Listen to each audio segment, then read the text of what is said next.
Bonsoir. Dans le cadre du programme de chimie de la 4e année maths, sciences expérimentales et sciences techniques, 4 parties sont étudiées.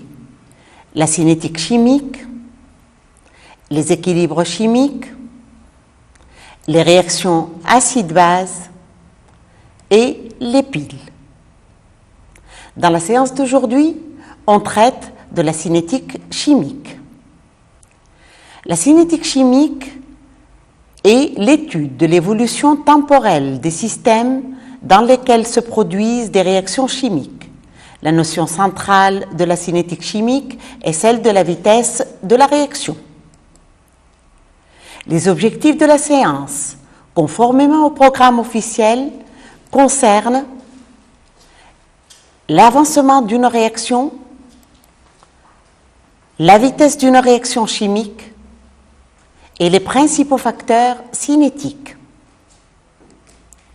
Lorsqu'on mélange une solution S1 de peroxodisulfate de potassium, une solution S2 d'iodure de potassium, on constate que la couleur du milieu réactionnel change de l'incolore à une couleur jaune de plus en plus foncée. Ça veut dire que la réaction est lente et qu'on a la possibilité de la suivre dans le temps. Un chronomètre s'impose pour pouvoir faire ce suivi. L'avancement d'une réaction est un nombre réel positif noté X et exprimé en mol qui permet de décrire quantitativement un système chimique en cours de transformation. Pour suivre l'état d'un système à tout instant, on doit dresser un tableau d'avancement ou tableau descriptif. Pour cela, on doit déterminer la composition du mélange à un état initial, un état intermédiaire et un état final. Le tableau d'avancement comporte en première ligne l'équation de la réaction. Dans ce cas, cette réaction est S2O8 2 fois moins plus 2I moins qui donne 2SO4 2 fois moins plus I2. La deuxième ligne comporte l'état du système, l'avancement, les quantités de matière, des réactifs et des produits exprimés en mol. À l'état initial, la réaction n'a pas commencé, donc l'avancement est nul. On note par N01 le nombre initial de mol de S2O8 2 fois moins. N02, la quantité initiale de I-, 0, la quantité de SO4 2 fois moins et celle de I2.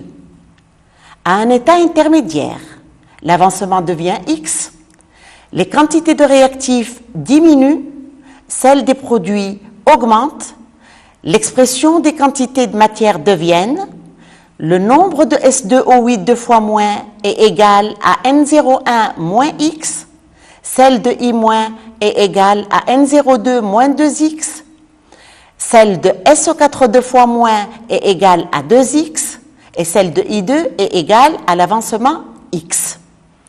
Remarquez bien que les facteurs 1 de S2O8 2 fois moins se reproduit au niveau de X dans l'état intermédiaire. Le facteur 2 au niveau de I- se reproduit à ce niveau, pareil pour le facteur 2 au niveau de SO4 2 fois moins. Donc, ces grandeurs dépendent des coefficients stoichiométriques de l'équation de la réaction. À l'état final, la valeur de X devient X maximal.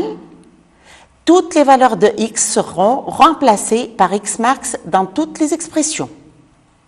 Pour mieux comprendre, on fait l'application suivante.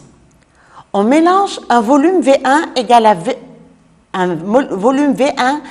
20 ml d'une solution de peroxodisulfate de potassium, 2K plus S2O8 2 fois moins, de concentration C1 égale 1 mol litre moins 1, avec un volume V2 égal 100 ml d'une solution d'iodure de potassium, K+, plus I-, de concentration C2 égale à 1 mol litre moins 1. On reproduit le tableau d'avancement qui a été déjà fait, dans lequel le N01 de S2O8 2 fois moins sera remplacé par C1V1 égal à 2 10 puissance moins 2 mol, le N02 par C2V2 égale à 10 puissance moins 1 mol. À l'état intermédiaire, le nombre de S2O8 devient 2 10 puissance moins 2 moins X. Le nombre de I- devient égal à 10 puissance moins 1 moins 2x. Le nombre de SO4 2 fois moins devient 2x. Et le nombre de I2 devient égal à x. À l'état final, l'avancement devient égal à x max. Le nombre de S2O8 devient égal à 2 10 puissance moins 2 moins x max. 10 puissance moins 1 moins 2x max pour I- et x max pour I2. Pour déterminer x max, la réaction étant totale, au moins l'un des réactifs disparaît complètement. Quand il n'y a plus d'ion S2O8 2 fois moins, N01 moins X1 max est égal à 0, C1V1 moins X1 max est égal à 0, d'où X1 max est égal à C1V1 égal à 2 10 puissance moins 2 mol. Ou bien, quand il n'y a plus d'ion I-, N02 moins 2 X2 max est égal à 0, C2V2 moins 2 X2 max égal à 0, d'où X2 max est égal à C2V2 sur 2 égal à 5 10 puissance moins 2 mol. On constate que 5 10 puissance moins 2 mol est supérieur à 2 10 puissance moins 2 mol. Le réactif en excès est l'ion iodure, le réactif limitant est l'ion S2O8 2 fois moins. On dit que le mélange n'est pas stoichiométrique car les deux réactifs n'ont pas disparu totalement, d'où X max est égal à 2 10 puissance moins 2 mol. Si les constituants d'un système chimique forment une seule phase et si la transformation se produit à volume V constant, l'avancement volumique est noté Y égale à X sur V et exprimé en mol litre moins 1. X étant l'avancement et V le volume du milieu réactionnel. On passe maintenant à la vitesse d'une réaction. On distingue deux sortes de vitesses, la vitesse moyenne et la vitesse instantanée. La vitesse moyenne de réaction est une grandeur qui renseigne sur la variation de son avancement x dans l'intervalle de temps T1, T2.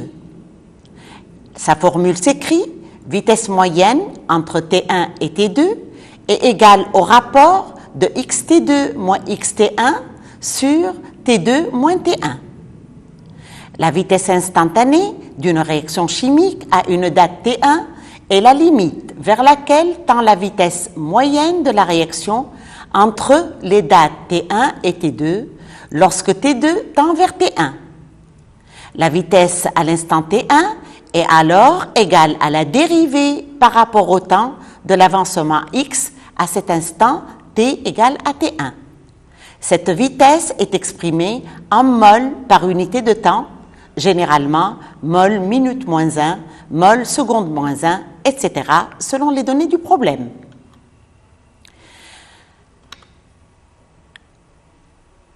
La vitesse d'une réaction se fait par un suivi expérimental, un traçage de courbe x égale f de t et une détermination graphique de la valeur de la vitesse instantanée. Le dispositif expérimental est constitué d'un support, d'un agitateur magnétique, d'une burette graduée qui contient une solution titrante de thiosulfate de sodium, d'un bécher dans lequel on place un barreau magnétique et on met le prélèvement du mélange réactionnel fait à un instant T, d'où la nécessité d'un chronomètre. On dispose de une solution S1 de peroxodisulfate de potassium 2K+, plus 2 plus S2O8 deux fois moins de concentration molaire C1, S2, solution d'iodure de potassium K+, plus I-, de concentration molaire C2, S3, solution de thiosulfate de sodium 2Na+, plus S2O3 deux fois moins, de concentration molaire C3, de l'emploi d'amidon. Les couples redox mis en jeu sont I2, I-, S2O8 deux fois moins, SO4 deux fois moins, S4O6 deux fois moins, S2O3 deux fois moins. La réaction étudiée est une réaction lente et totale. Elle fournit des ions sulfate SO4 deux fois moins et du diiode I2 responsable de la coloration brune du milieu réactionnel. Elle s'écrit de la façon suivante. La première demi-réaction concernant le gain d'électrons s'écrit S2O8 deux fois moins plus 2 électrons donne 2 SO4 deux fois moins. La demi-réaction d'oxydation qui se rapporte à la perte d'électrons s'écrit 2I- qui donne I2 plus 2I-, 2 électrons. L'équation d'oxydoréduction qui se fait par transfert d'électrons s'écrit S2O8 deux fois moins plus 2I- donne 2 SO4 deux fois moins plus I2. Pour suivre l'évolution de cette réaction, on doit déterminer à différents instants la quantité de diiode formée. Pour cela, on doit ralentir considérablement la réaction à la date T en faisant une trempe, c'est-à-dire une diminution significative de la température du prélèvement utilisé. On ajoute alors de l'eau glacée. Déterminer à cette date la quantité de diiode. Pour cela, on doit utiliser une autre réaction, totale et instantanée, celle du dosage du diiode I2 par les ions thiosulfate S2O3 deux fois moins. L'équation bilan de la réaction de dosage s'écrit I2 plus 2S2O3 deux fois moins donne 2I- plus S4O6 deux fois moins. On reconnaît le point d'équivalence par la décoloration du milieu réactionnel. Seulement, le risque de faire une erreur d'appréciation du changement de couleur, brun clair vers l'incolore, est très probable. Pour cette raison, on ajoute quelques gouttes d'emploi d'amidon dans le récipient qui a la propriété de devenir bleu nuit en présence du diiode. Le passage de la couleur bleue à l'incolore est plus net. À l'équivalence, il y a disparition complète des ions thiosulfate et de la quantité de diiode, donc on a nombre de I2 égale nombre de S2O3 deux fois moins sur 2. La condition d'équivalence serait nombre de I2 égale à C3 V3 sur 2. À partir de ces expériences, on a la possibilité de remplir le tableau qui nous ramène au traçage de la courbe x égale f de t. Pour la détermination de la vitesse moyenne, on peut considérer deux points de la courbe qui correspondent aux instants t1 et t2.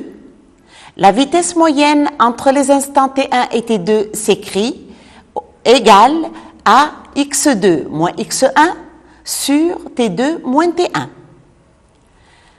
Pour déterminer la vitesse instantanée, on considère un point de la courbe qui correspond à un instant T1, on trace au point considéré la tangente à la courbe et on détermine la valeur de la pente de cette tangente. La vitesse à l'instant T1 s'écrit x1 moins x0 sur T1 moins T0, avec bien sûr T0 égale à 0. On définit aussi une autre grandeur ou bien une autre vitesse qu'on appelle la vitesse volumique. Si les constituants d'un système chimique forment une seule phase et si la transformation se produit à volume V constant, il est commode de définir une vitesse volumique instantanée de réaction.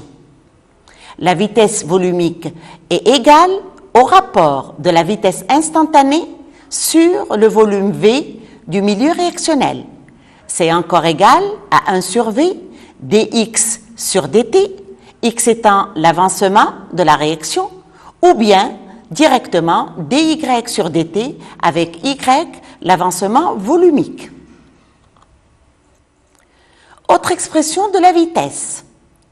On considère l'équation générale d'une réaction chimique qui, à l'état initial, renferme seulement les réactifs A et B. Elle s'écrit AA plus BB qui donne CC plus DD. L'avancement X s'écrit X égale N0A moins NA sur A, N0B moins MB sur B, NC sur C, ND sur D. D'où les autres expressions de la vitesse. Sachant que la vitesse est égale à la dérivée de x par rapport au temps, donc on peut déterminer mathématiquement la première expression moins 1 sur A dNA sur dt, la seconde moins 1 sur B dNB sur dt, 1 sur C dNC sur dt, 1 sur D dND sur dt. On constate que la vitesse de la réaction dépend de quelques paramètres qu'on appelle les facteurs cinétiques. Parmi ces facteurs cinétiques, on commence par l'influence de la concentration initiale des réactifs. À 3 solutions d'iodure de potassium de même volume, à la même température et ayant des concentrations différentes, on ajoute simultanément le même volume d'une même solution de peroxodisulfate de potassium. La première solution a une concentration de 0,1, la deuxième 0,01, la troisième 0,001.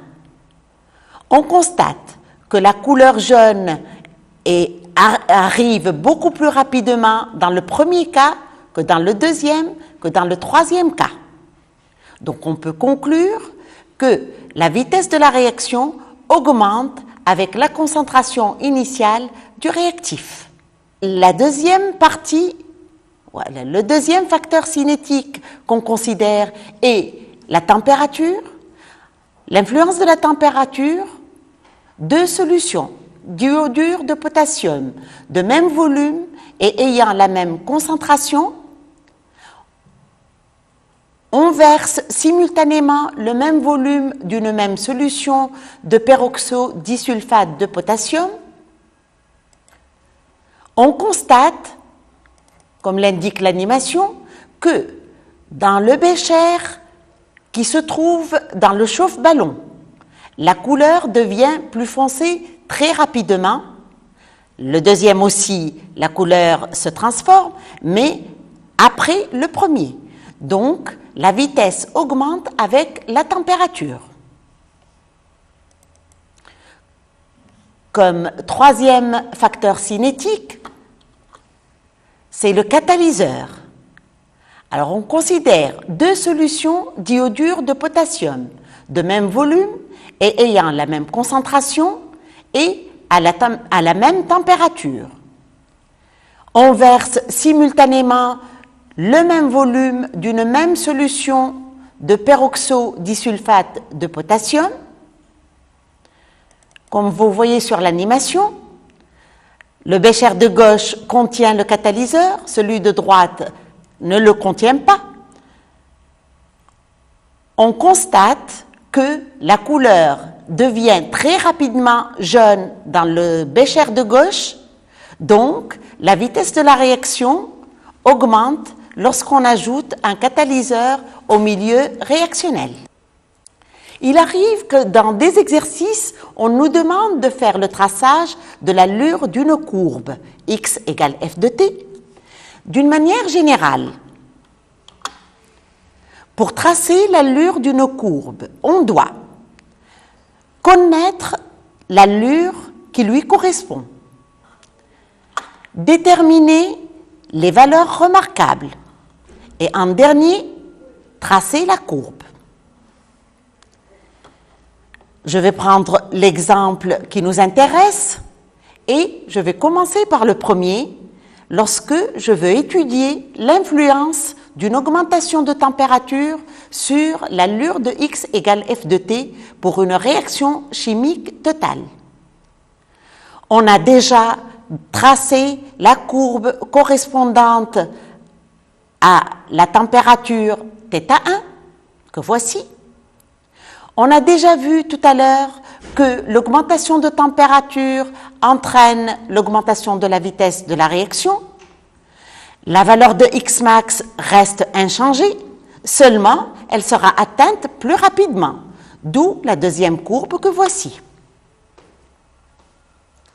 Comme deuxième exemple, on considère l'influence de l'ajout d'un catalyseur sur l'allure de x égale f de t pour une réaction chimique totale. Pareil, on va considérer une réaction qui nous a donné une courbe sans catalyseur qui s'affiche sur l'écran. On a déjà vu aussi que le catalyseur entraîne une augmentation de la vitesse de la réaction. La composition finale du mélange reste toujours la même. Avec un catalyseur, cette composition sera atteinte plus rapidement, d'où le deuxième tracé qui s'affiche. Comme troisième exemple, l'influence de l'augmentation de la concentration de l'un des réactifs sur l'allure de x égale f de t pour une réaction chimique totale. On détermine tout d'abord Xmax et le réactif limitant. Deux cas se présentent.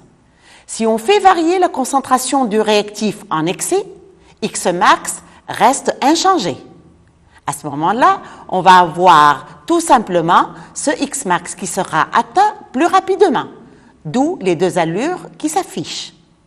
Si par contre, on fait varier la concentration du réactif limitant, on doit vérifier s'il reste ou pas limitant, puis on calcule la nouvelle valeur de Xmax et on trace la courbe. Je vous laisse le soin de le faire. Reste aussi une question qui peut être posée, c'est la détermination du temps de demi-réaction. On sait que pour toute courbe tracée, on peut indiquer la valeur de Xmax. Le temps de demi-réaction est défini comme étant la durée nécessaire pour que la valeur de l'avancement devienne égale à la moitié de l'avancement maximal. Je profite, puisque j'en ai deux courbes, on profite pour dire que le temps de demi-réaction pour la réaction la plus rapide est inférieur au temps de demi-réaction de la réaction la plus lente, dans les mêmes conditions bien sûr. On traite un petit exercice d'application dont l'énoncé, je lis, à la date t égale 0, on réalise à une température θ1 le mélange de V1 égale 60 ml d'une solution S1 de peroxodisulfate de potassium de concentration C1 et V2 égale 40 ml d'une solution S2 d'iodure de potassium de concentration molaire C2, la réaction d'oxydoréduction qui se produit est totale et a pour équation 2I- plus S2O8 2 fois moins donne I2 plus 2 SO4 2 fois moins. On prélève à différentes dates des volumes V égale 10 ml de ce mélange que l'on refroidit dans l'eau glacée. Dans chaque prélèvement, on dose la quantité de diiode I2 formée par une solution de thiosulfate de sodium 2Na+, plus S2O3 2 fois moins, de concentration C3 égale à 0,01 mol litre moins 1. La réaction de dosage rapide et totale est la suivante. I2 plus 2S2O3 2 fois moins donne 2I- plus S4O6 2 fois moins. Les résultats des dosages nous ont permis de tracer la courbe de variation du nombre de moles des ions iodures en fonction du temps. Ni- égale F de T. La courbe s'affiche. On demande, en première question, premièrement, pourquoi prend-on la précaution de refroidir le prélèvement? La réponse est, on refroidit le prélèvement avant dosage pour ralentir considérablement la vitesse de la réaction qui se produit entre les ions peroxodisulfate et les ions iodures. La deuxième question est établir le tableau d'avancement de cette réaction en utilisant comme quantité de matière initiale d'ions iodures I-, N0I-, et comme quantité de mol initiale d'ions S2O8 2 fois moins, N0 S2O8 2 fois moins. La réponse est la suivante. On réécrit un tableau d'avancement exactement comme celui qui a été fait tout à l'heure.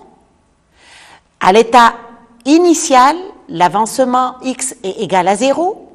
Le nombre de S2O8 2 fois moins est N0 S2O8 2 fois moins, comme ça a été indiqué dans l'énoncé.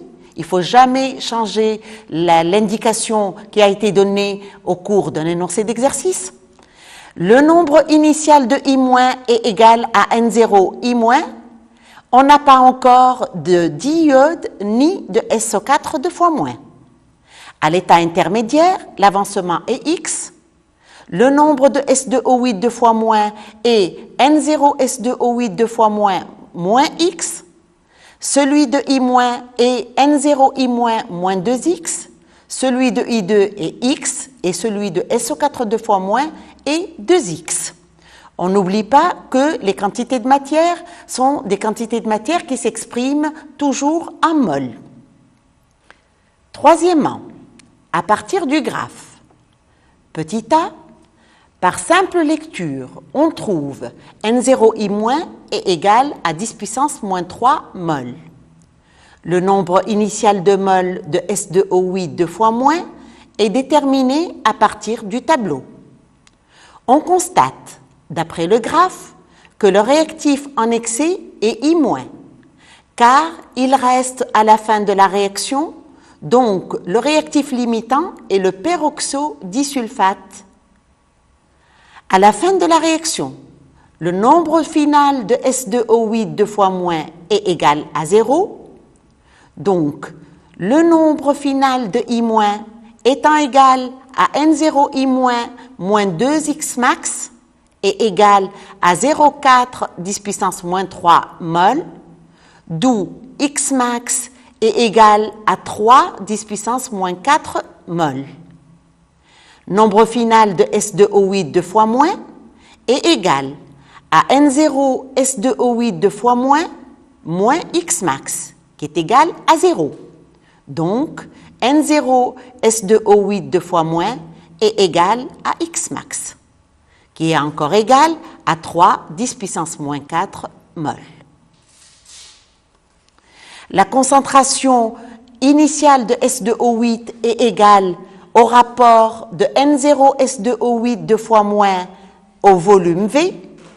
Il est égal à 3 10 puissance moins 4 sur 10 10 puissance moins 3, On trouve 3 10 puissance moins 2 mol litre moins 1. La concentration initiale en ion I-0 est égale à N0I- sur le volume V, qui est encore égal à 10 puissance moins 3 sur 10 10 puissance moins 3, qui est égal à 0,1 mol litre moins 1.